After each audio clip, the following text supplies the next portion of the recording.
लखनऊ, हाँ, नाम सुनते ही वही सब याद आता है ना। नवाब, वो अदब, चिकनकारी और हाँ गजलें, कव्वालियां। बिल्कुल। लेकिन आज हम लखनऊ के एक थोड़ी अलग धुन पर बात करने वाले हैं। हाँ, क्योंकि हमारे पास एक लेख के कुछ हिस्से हैं, लखनऊ का संगीत, परंपरा और आधुनिकता का संगम। और ये हिस्से यही दिखा रहे हैं कि लखनऊ सिर्फ अपने शानदार अतीत में ही नहीं जी रहा। सही।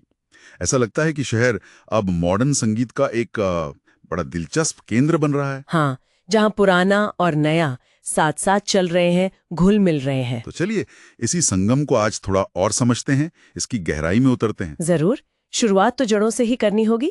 लखनऊ का शास्त्रीय संगीत में जो योगदान है वो तो बहुत गहरा है। हाँ, लखनऊ घराना कथक और हिंदुस्तानी संगीत दोनों के लिए। बिल्कुल। और नवाबी दौर में इसे कितना संरक्षण मिला वो हम सब जानते हैं। और कमाल यह है कि वो विरासत आज भी मतलब जिंदा है। शहर में महफिलें होती हैं, को कैसे सींच रही हैं, मतलब नया संगीत कैसे पनप रहा है। यही सबसे रोचक बात है इस लेख की। देखिए, पिछले कुछ सालों में लखनऊ में एक बहुत ही वाइब्रेंट, एक जानदार इंडी म्यूजिक सीन उभरा है। इंडी सीन मतलब स्वतंत्र कलाकार और बैंड्स। हाँ बिल्कुल, जो शायद किसी बड़े लेवल के तहत नहीं है, पर अपना संगीत बना रहे हैं और खूब प्रयोग कर रहे हैं। और ये प्रयोग किस तरह के हैं, लेख में कुछ उदाहरण है? हाँ, वो बताते हैं कि कैसे स्थानीय कलाकार हमारे पारंपरिक वाद्य यंत्रों जैसे तबला, हारमोनियम, सितार को बिल्कुल अलग शैलियों के साथ मिला रहे हैं। जैसे जैज, रॉक, हिप हॉप, यहाँ तक कि इलेक्ट्रॉनिक म्यूजिक के साथ भी। अच्छा, ये तो बड़ा अनोखा मेल लग रहा है ना?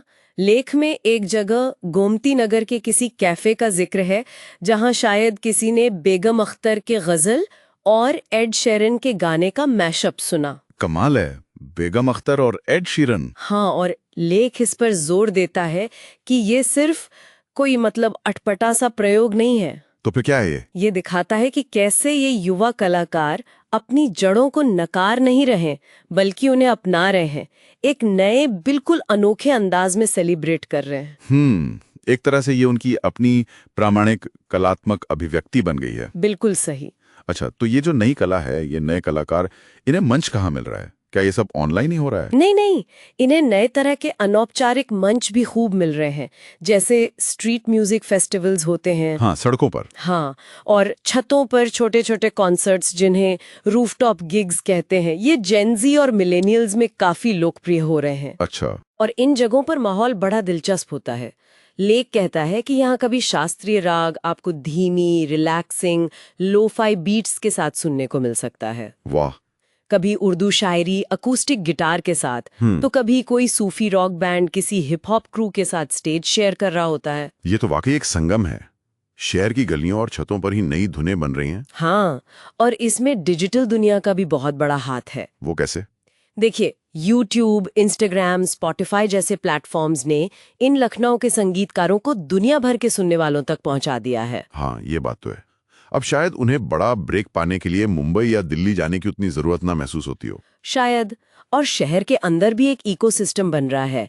लेख में कुछ स्टूडियोज का जिक्र है, reverb studio, beat factory, the sound track. हाँ, जो प्रोफेशनल रिकॉर्डिंग की सुविधाएं और कलाकारों को साथ मिलकर काम करने, मतलब कोलैबोरेट करने के मौके दे रहे हैं। ये को बहुत अच्छी बात है। अच्छा, नए आवाजों की बात चल रही है, तो लेख में रैप और हिप हॉप का भी जिक्र था।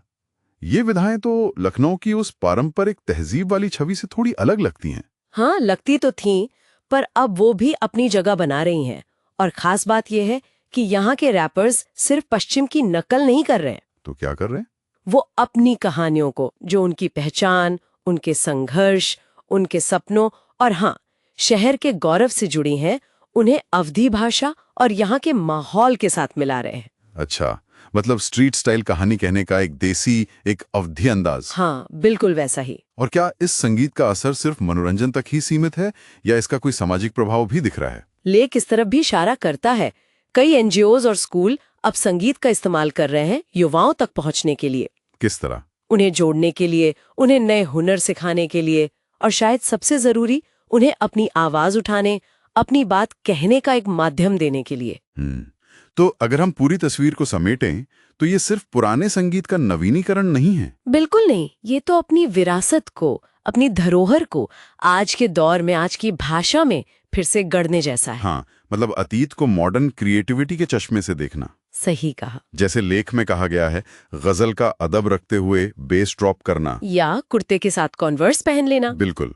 ये संगीत अब स्टाइल, पीढ़ी और यहाँ तक कि शहर की भौगोलिक सीमाओं को भी तोड़ रहा है। तो जो आवाजें आजकल हजरतगंज या इंदिरानगर की शामों में गूंज रही हैं, वो दरअसल एक रीमिक्स्ड लखनऊ की आवाज है। हाँ, एक ऐसा लखनऊ जो बदल रहा है, जो रच रहा है। संक्षेप में कहें तो लखनऊ का संगीत सिर्फ पुरानी यादों, नॉस्टैल्जिया में डूबा हुआ नहीं है। ये परंपरा और आधुनिकता का एक जीता जागता, धड़कता हुआ संगम बन चुका है। बिल्कुल, एक ऐसी पहचान जो लगातार इवॉल्व हो रही है। और शायद यही हम सुनने वालों के लिए एक सवाल छोड़ सकते हैं। जरूर। सोचिए, लखनऊ का संगीत का ये जो अनोखा संगम है, ये जो रीमिक्स वाला अंदाज है, क्या ये भारत के दूसरे पारंपरिक सांस्कृतिक शहरों के लिए भी कोई रास्ता दिखा सकता है? या फिर इस दिलचस्प सफर का, इस रीमिक्स्ड ध्वनि का अगला पड़ाव क्या